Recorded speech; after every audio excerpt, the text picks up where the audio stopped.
विकास एक बहुत मेहनती और शरीफ लड़का है। उसकी पत्नी प्रिया और माँ गीता हर समय लड़ती रहती है, लेकिन वो बेचारा ना तो माँ को समझा पाता है और ना ही पत्नी को। उन दोनों की लड़ाई में नुकसान हमेशा विकास का ही होता है। एक दिन विकास थका हारा ऑफिस से घर लौटा। प्रिया, चाय बना दो ना, मैं बहुत थक गया हूँ। अपनी माँ से कह दो, बना देंगी। वैसे भी तो दिन भर खाली बैठी रहती हैं। माँ, आप ही चाय बना दो ना। पत्नी के बोलते ही माँ के पास आ जाता है। तेरी पत्नी के हाथ में मेहंदी लगी है क्या? बोल उसे, वो क्यों नहीं बनाती? आप दोनों से बोलकर ही गलती कर दी मैंने। मैं ही बना लेता हूँ चाय। बस ये बता दो, आप दोनों को पीनी है या नहीं? बेचारा विकास थका हारा ऑफिस से आया और चाय बनाने किचन में घुस गया। चाय बनाते बनाते वो सोचने लगा, क्या किस्मत है मेरी, कोई चाय तक पूछने वाला नहीं। ऑफिस से थके हारे आओ और खुद चाय बनाओ। हे भगवान, ये दोनों कब सुधरेंगी? विकास चाय बनाकर ले आता है। तीनों चाय पीते हैं। चाय पीकर प्रिया ने कहा, चाय तो बहुत अच्छी बनाई है आपने, मजा आ गया। आज बहुत दिनों बाद इतनी अच्छी चाय पी है। हाँ, देख ले, ऐसे बनती है चाय। तेरी तरह नहीं, पानी उबाल कर दे दिया बस। अरे कुछ सीख ले मेरे बेटे से। माँ जी, आप ही सीख लो ना कुछ। आप भी तो ऐसी चाय बनाती हो जैसे काढ़ा बना दिया हो। अरे अरे, फिर से शुरू हो गई आप दोनों। मैंने चाय आप दोनों की लड़ाई खत्म करने के लिए बनाई थी, लेकिन आप दोनों किसी ना किसी तरह लड़ाई करने के बहाने ढूंढ ही लेती हो। वैसे कल मैं ऑफिस नहीं जा रहा हूं, इसलिए आप दोनों से हाथ जोड़कर कहता हूं कि कल घर में मुझे किसी तरह की कोई लड़ाई नहीं चाहिए। विकास ने अपनी पत्नी और माँ को समझा तो दिया, लेकिन ऐसा संभव ही नहीं था कि उन दोनों में किसी बात को लेकर बहस ही ना हो। जैसे ही सुबह विकास की आंख खुली तो घर में जंग हो रही थी, और आज उस जंग का विषय था कपड़े कौन धोएगा। माँ, प्रिया, आप दोनों को कल समझाया था ना कि लड़ाई नहीं लड़नी है। मैं अपने घर में एक दिन चैन से रहना चाहता हूँ। ये बात क्यों नहीं समझ में आती आप दोनों को?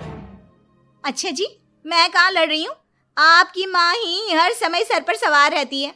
अगर ऐसे ही चलता रहा ना तो मैं घर छोड़ दूंगी। अरे तो चली जाना, तुझे रोका किसने है?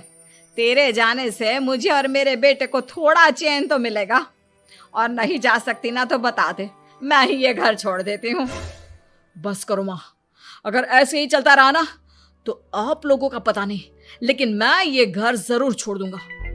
अब ये बताओ, लड़ाई किस बात पर हो रही है? अरे मैं सुबह से किचन में काम कर रही हूँ और अभी दोपहर के खाने की भी तैयारी करनी है, लेकिन माँ जी मेरे पीछे पड़ी है, कपड़े धो ले, कपड़े धो ले। अरे इतना ही बुरा लग रहा है तो आप खुद धो लो ना। हाँ हाँ, धो लेती, तेरी तरह काम चोर नहीं हूं मैं, लेकिन सुबह से घर की साफ सफाई कर रही हूँ, अब कपड़े नहीं धो सकती। मेरी कमर में वैसे ही दर्द रहता है। कपड़े धोकर अपने लिए और मुसीबत खड़ी नहीं करनी है मुझे। जब माँ और पत्नी का झगड़ा हद से ज्यादा बढ़ गया तो दुखी होकर विकास ने कहा, चुप रहो आप दोनों, चुप रहो। मैं हूं ना, आज मैं कपड़े धोऊंगा। माँ, आप घर की सफाई करो और प्रिया, जाओ तुम किचन में खाना बनाओ। बेचारा विकास कपड़े धोने चला गया। कपड़े धोते हुए सोचने लगा, क्या दिन आ गए हैं, कपड़े धोने पड़ रहे हैं। अगर मेरे दोस्तों को या ऑफिस में किसी को पता चल गया कि मैं घर पर कपड़े धोता हूं, मेरी क्या इज्जत रह जाएगी। सोचा था आज ऑफिस की छुट्टी है, आराम करूंगा, लेकिन इस घर में आराम कहां। विकास के दिन ऐसे ही बीत रहे थे। वो जब भी ऑफिस से घर आता या घर से ऑफिस जाता तो उसकी माँ और पत्नी लड़ना शुरू कर देती। उनकी लड़ाई को शांत करने के लिए उसे कभी बर्तन धोने पड़ते तो कभी खाना बनाना पड़ता। एक दिन विकास ऑफिस में बहुत परेशान बैठा था कि तभी उसका दोस्त शिव उसके पास आया और बोला, क्या हुआ विकास, आज तुम बहुत परेशान लग रहे हो, सब ठीक तो है ना? अरे क्या बताऊं तुझे, क्या करेगा जानकर। बता दे क्या बात है, क्या पता मैं तेरी कोई मदद ही कर दूं। शिव के बार बार कहने पर विकास ने उसे सारी बात बता दी। यार मेरी बीवी और माँ दोनों आपस में लड़ती रहती है। उनके बीच लड़ाई ना हो इसके लिए मैं उनके साथ घर का काम करवाता हूँ। समझ में नहीं आता दोनों को कैसे समझाऊं। अगर दोनों में से किसी से भी कुछ बोलता हूँ तो घर छोड़ने की धमकी देकर मुझे चुप करा देती है। समस्या तो बहुत गंभीर है, लेकिन इसका समाधान है मेरे पास। अब तेरे घर में जब भी लड़ाई हो तू मुझे बता देना, बाकी मैं संभाल लूंगा। शिव ने विकास को सारी बातें समझा दी। शाम को विकास घर पर पहुंचा तो वहां पहले से ही लड़ाई का माहौल था। क्या हुआ माँ, आज किस बात पर लड़ाई हो रही है? तेरी कामचोर पत्नी ने आज सुबह से बर्तन नहीं धोए। मैं बोल रही हूँ बर्तन धोने के लिए तो मुझसे लड़ रही है। और बेटा अब तू बिना मुझसे लड़ने मत लग जाना, नहीं तो मैं घर छोड़ दूंगी। हाँ प्रिया, क्या है ये सब? तुम क्यों माँ से झगड़ रही हो? अरे मुझसे क्यों पूछ रहे हो? मैं तो दिन भर काम में लगी रहती हूँ। अपनी माँ से पूछो, जब तक मुझसे लड़ नहीं लेती ना इनके दिन की शुरुआत नहीं होती। और अब अगर आपने ज्यादा सवाल जवाब किया ना तो मैं घर छोड़ दूंगी। हाँ। जब दोनों की लड़ाई हद से बढ़ गई तो विकास ने शिव को फोन किया। शिव अपने साथ 2 औरतों को ले आया। आप दोनों हमेशा लड़ती क्यों रहती हो?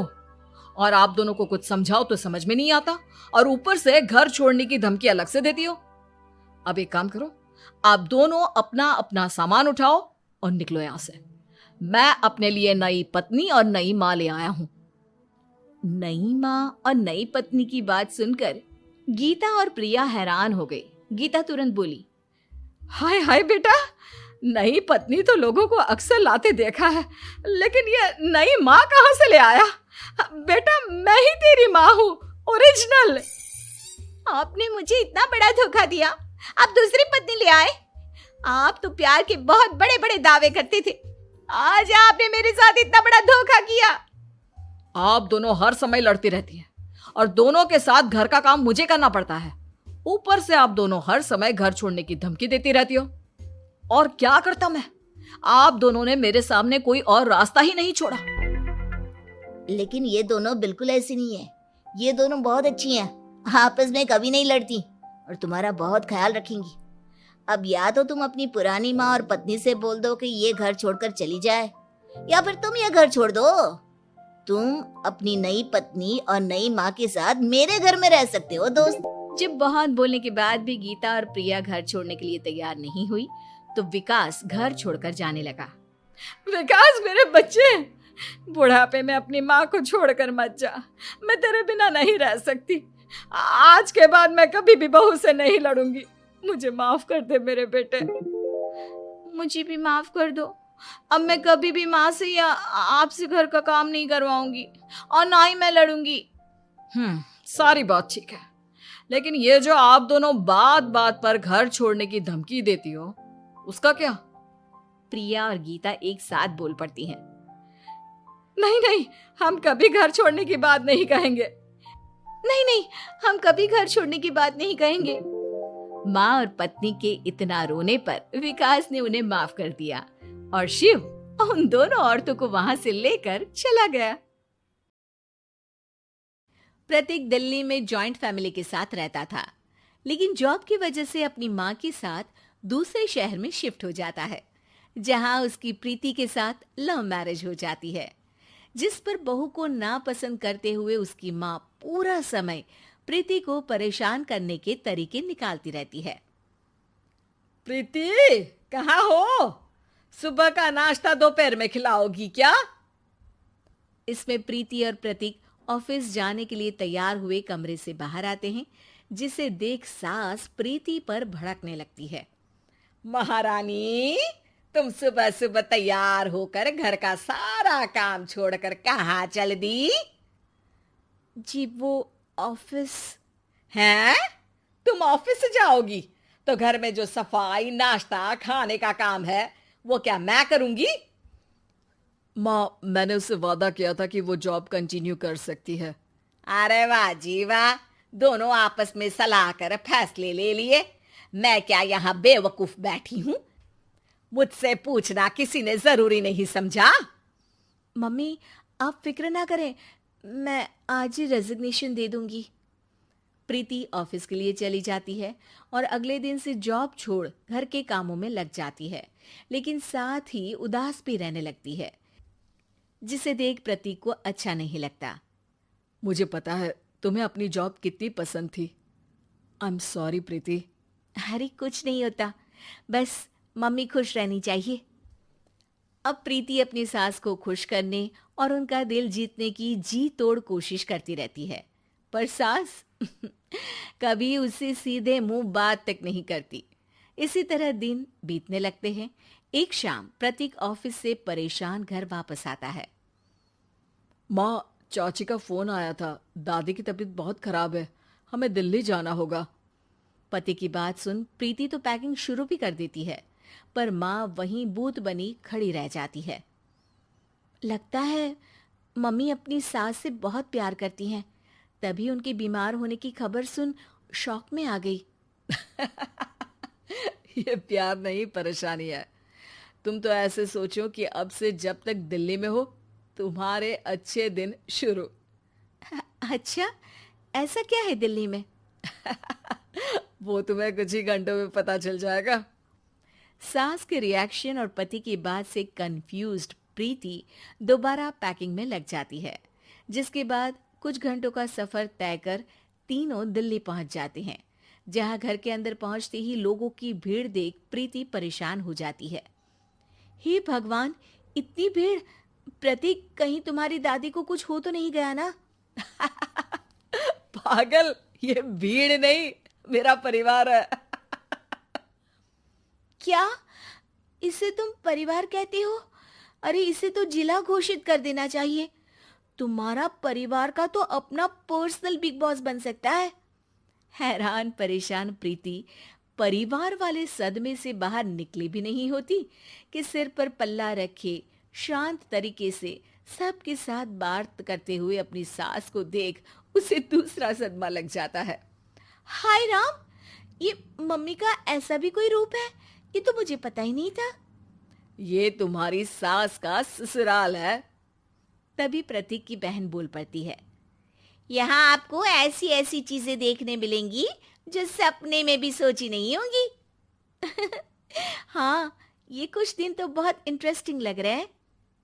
सब एक साथ दादी के कमरे में जाते हैं, जहां पहुंचते ही उसे दादी की आवाज सुनाई देती है। क्यों रे, सास से मिलने की फुर्सत मिल गई? दूसरे शहर जाकर छूट क्या मिली?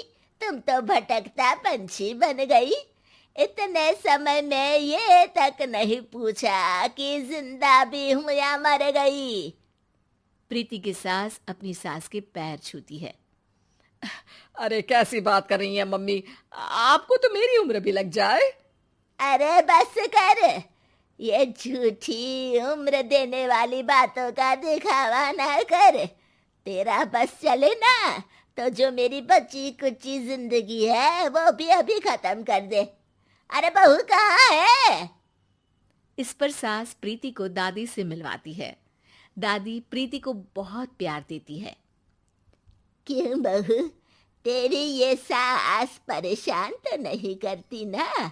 अगर करती है तो अभी बता दे, मैं इसकी क्लास लगा दूंगी।